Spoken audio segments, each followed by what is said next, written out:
Okay, so last trivia na kasi nga papunta na ako ng Main City. Alam nyo ba dati maraming mga sport dito na mga student and mga cheerleader nung kapanahunan ko. Mayroong mga cheerleader dito sa school na to na nilalaban sa Central Pilot School at iba pang school. So lahat yan, mga sport nila, nilalaban yan hanggang doon sa pinaka, yung iba dinadala pa sa Manila para lang ilaban talaga na athletes na mga estudyante. So ganun kaano yung foundation ng school na to, and hanggang ngayon nandito pa rin sila kahit binaha itong lugar na to. So ayun, babalik ako dito bukas. Ayan. So mabait naman yung teacher sa loob, kinausap naman ako na maayos. So ayun, punta naman ako sa isa pang school, ganyan.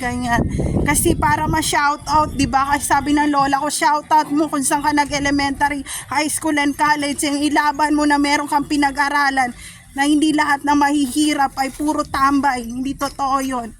So ayan, off ko na ang cam.